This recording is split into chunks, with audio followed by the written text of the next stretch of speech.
రాహుల్ గాంధీ ఒకప్పుడు రాజకీయాల్లో పిల్లవాడు, ఇప్పుడు మాత్రం రాజకీయాల్లో రాటుదేలారు. పప్పు అనే వారి మాటలతోనే మెప్పించారు. నిజాయితీ నిబద్ధతతో అందరి మనసులు గెలుచుకున్నారు. జోడో యాత్రతో అందరి మనసులు మెచ్చుకున్నారు. ప్రజా సమస్యపై స్పందిస్తూ నిజమైన లీడర్ అనిపించుకున్నారు. విమర్శించిన బీజేపీతోనే ఔరా అనిపించారు.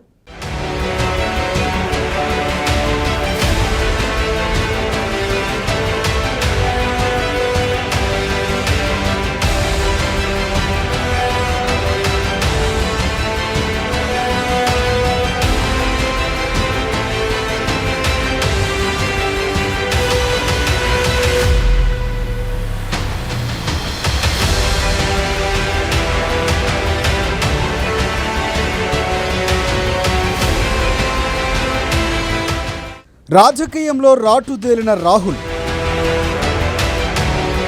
ప్రసంగంలో రూటు మార్చిన రాహుల్ గాంధీ, విమర్శకుల నోటికి మాటతోనే సమాధానం, జోడో యాత్రతో ఫుల్ మైలేజ్, మణిపూర్ పర్యటనతో ప్రజల దృష్టిని ఆకర్షించిన రాహుల్, నార్వే పర్యటనలో బీజేపీకి వరుస కౌంటర్లు, దర్యాప్తు సంస్థలను బీజేపీ వాడుతోందని విమర్శ, నిజాయితీతో అధికారంలోకి వస్తామని వెల్లడి.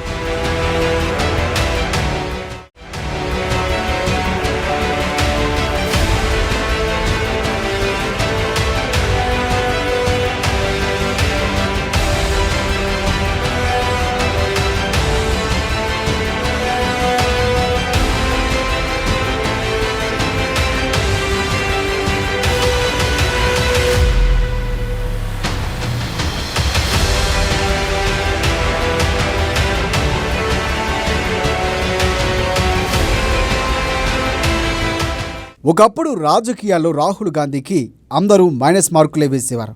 పప్పు అని ఎద్దేవా చేసేవారు. ఇదంతా ఒకప్పుడు.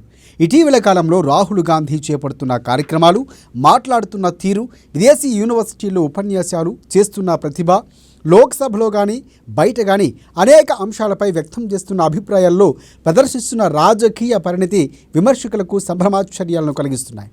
భారత జోడో యాత్ర ద్వారా దేశంలో ప్రతి ప్రాంతాన్ని, ప్రతి కోణాన్ని స్పృశించిన రాహుల్ గాంధీ అటు అధికార పక్షమైన బీజేపీ వర్గాలే కాదు, ఇటు సాటి విపక్షాల నాయకులను కూడా విస్మయానికి గురి చేసిన విషయము అందరికీ తెలుసు. ఆ తరువాత ఆయన రోజు రోజుకు ఇంతింతై వటుడింతై అన్నట్లు తన రాజకీయ పరిపక్వతను ప్రదర్శిస్తూ దేశానికి క్రమంగా ఒక ప్రత్యామ్నాయ రాజకీయ శక్తిగా ఎదుగుతున్నట్లు కనిపిస్తోంది. ఇందుకు తాజాగా ఇటీవల రాజకీయ గాంధీ నార్వే యూనివర్సిటీలో చేసిన సంభాషణాత్మక ఉపన్యాసం ప్రముఖంగా ప్రస్తావించుకోవాలి. What you're describing, the Congress organization, that's a political organization, and that's weak in Bengal. And it's strong in Karnataka. Yeah. It's strong in Maharashtra. It's strong in some parts and it's weak in other parts. The other way to describe the Congress is as an idea, right? And as one of the central visions for India's people, right? And that is not weak at all. That is very strong. Now, sometimes there's a mismatch between the idea and the ability of the organization to pick up the heart of the idea, right? And you can see that the Congress party goes through that transition. That's what we are in the process of doing today. We are redefining the Congress organization and bringing it closer to the Congress idea. The Congress idea is a revolutionary idea. To give you a sense, we fought the British, we fought them non-violently, and we defeated them. We didn't kill them, we didn't threaten them. Affectionately, we defeated a superpower. That's the Congress idea. And that's very strong in the Indian heart and in the Indian mind. That idea is under attack right now by the RSS idea. సాధారణంగా రాజకీయ నాయకుల్లో కనిపించిన నిజాయితీ, నిబద్ధత రాహుల్ గాంధీలో కొట్టొచ్చినట్లు దేశానికి కనిపిస్తోంది. త్వరలోనే జరగనున్న 5 రాష్ట్రాల అసెంబ్లీ ఎన్నికల గురించి రాహుల్ గాంధీ ప్రెస్ వారితో మాట్లాడుతూ చేసిన వ్యాఖ్య సాధారణ నాయకుల వ్యక్తీకరణకు భిన్నంగా ఉంది. తెలంగాణలో తాము గెలవడానికి అవకాశం ఉందని, మధ్యప్రదేశ్, ఛత్తీస్గఢ్లలో ఖచ్చితంగా గెలవబోతున్నామని, రాజస్థాన్లో పోటీ గట్టిగా ఉంటుందని, అక్కడ కూడా గెలవచ్చని రాహుల్ చేసిన వ్యాఖ్య కొంత చర్చకు దారితీసింది. ఎవరైనా తమకు ఓటమి భయం లోపల ఉన్నప్పటికీ గెలిచేది తామేనని చెబుతారు. కానీ రాహుల్ గాంధీ అలా చెప్పలేదు. వాస్తవ పరిస్థితిని దృష్టిలో ఉంచుకొని తన అభిప్రాయాన్ని నిజాయితీగా వ్యక్తం చేశారు. ఇది తన పార్టీ వారికి రాజస్థాన్లో కొంత ఇబ్బంది కలిగించవచ్చు. కానీ రాహుల్లోని నిబద్ధతను, నిజాయితీని చూపించడానికి ఇది ఒక పరమోదాహరణగా భావించవచ్చు. అలాగే ఇటీవల లోక్సభలో మహిళా రిజర్వేషన్ బిల్లుపై చర్చ జరిగినప్పుడు కాంగ్రెస్ పార్టీ వారు ఓబీసీ రిజర్వేషన్ల పట్ల ఎంత నిజాయితీగా, నిబద్ధతతో ఉన్నారో ఆయన మాటల్లో తెలియవచ్చింది. Women's bill, which every single party has supported, can be implemented tomorrow morning. All you have to do is you have to say 33% of the seats are going to be reserved for women in the Lok Sabha and the Vidhan Sabha. It's very simple. There's nothing more to it. If the BJP was serious about doing it, that's what they'd do. There's no connection between giving women's reservation and census. There's no connection between giving women's reservation and delimitation. They're not connected. So once again, it's a distraction. They suddenly needed, they came up with the idea of the special session and they needed something. That they came out with because we made a speech about Adani and that newspaper, we did a press conference about Adani and the newspaper, the Financial Times, came out with a story. Suddenly they want to do a special session. The first thing they were planning in the special session was India ko Bharat kar do. And then they got a backlash. They realized that there's a huge cost to this. People will not like this. So then they backed down on that. Now they've come out with this. But they've not given anything to the women of India. What they are saying is, 10 साल में आप women reservation bill मिल जाएगा. And we are saying नहीं, आज दीजिए. ये जो आपने सेंसस की बात की है, ये जो आपने डिलिमिटेशन की बात की है, ये बहाने हैं. इनको परे कीजिए 33%, अभी दीजिए, हम सब सपोर्ट करेंगे. అంతేకాదు తాము గతంలో మహిళా రిజర్వేషన్ బిల్లులో ఓబీసీలకు సబ్కోటా కల్పించకపోవడం అనేది 100% తప్పేనని, అందుకు పశ్చాత్తాప పడుతున్నామని కూడా నిజాయితీగా ఒప్పుకున్నారు. ఇది కూడా రాహుల్ గాంధీలోని స్వచ్ఛమైన రాజనీతిజ్ఞకు తార్కాణంగా నిలుస్తుంది. ఇక ముందు రాజకీయాల్లో కాంగ్రెస్ పార్టీ వారు వెనుకబడిన వర్గాలకు ముందు పెద్దపీట వేస్తారు అనే సంకేతాలు ఆయన నోటి నుంచి వినబడుతున్నాయి.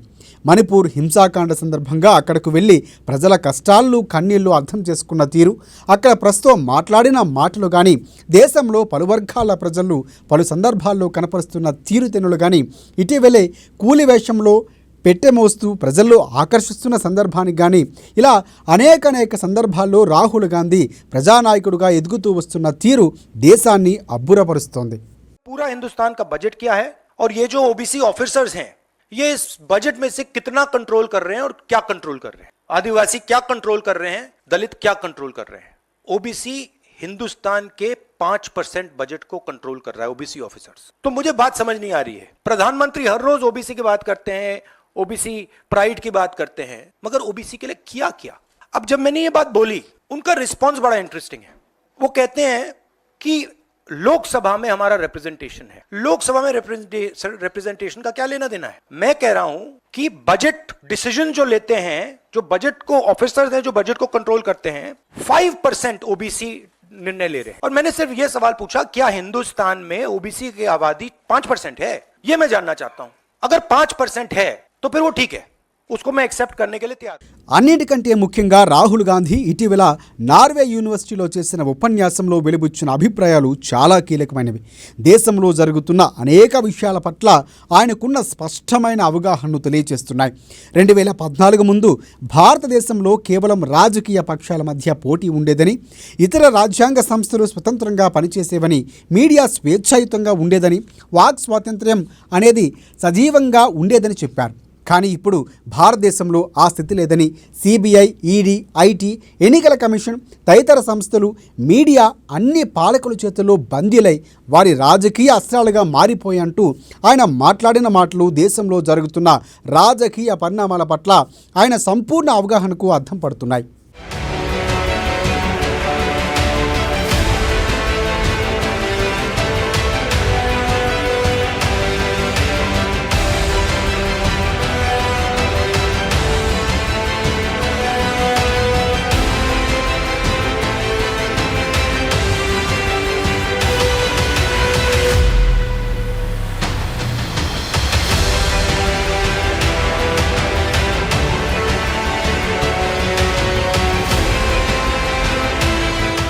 అంతేకాదు ఇప్పుడు భారతదేశంలో ఎన్నికల్లో తలపడడం అంటే రాజకీయ పోరాటం కాదు, భారతీయ మౌలిక నిర్మాణంతో పోరాడాలని ఆయన అన్న మాటలు చాలా తీవ్రమైనవి. అంటే భారతీయ మౌలిక సూత్రాలు, సిద్ధాంతాలు ప్రమాదంలో పడిపోయాయని, ఎన్నికల తాత్కాలిక ప్రయోజనాల కోసం కాదు ఇప్పుడు పోరాడాల్సింది, భారతీయ మౌలికతను కాపాడుకోవడానికి యుద్ధం చేయాలని అన్నట్లుగా ఆయన మాట్లాడారు.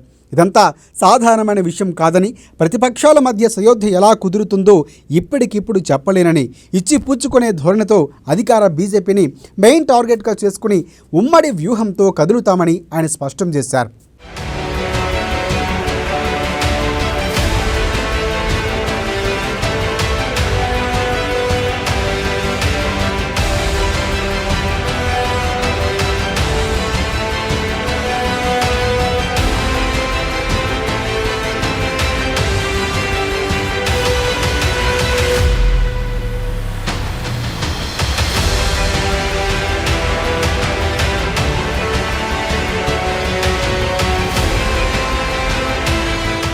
ఇలా అనేక విషయాల్లో రాహుల్ గాంధీ ప్రదర్శిస్తున్న రాజకీయ విఘ్నత, పరిపక్వత, అనేక అంశాల పట్ల ఆయనకున్న స్పష్టమైన అవగాహన క్రమంగా ఆయన దేశంలో ఒక కీలకమైన రాజకీయ శక్తిగా నిలబడుతున్నారు. రానున్న రోజుల్లో మిగిలిన విపక్షాలు రాహుల్ గాంధీ శక్తియుక్తులను ఎలా ప్రతిపక్ష ఐక్యతను ప్రధాన వనరుగా వాడుకుంటాయో చూడాలి. మొత్తంగా రాహుల్ గాంధీని ఒక పిల్లవాడిలాగా ఎగతాళి చేసిన సోకాల్డ్ పెద్దలంతా ఇప్పుడు అతన్ని నోరు తెరుచుకొని చూసే పరిస్థితి వచ్చిందని మాత్రం గట్టిగా చెప్పవచ్చు.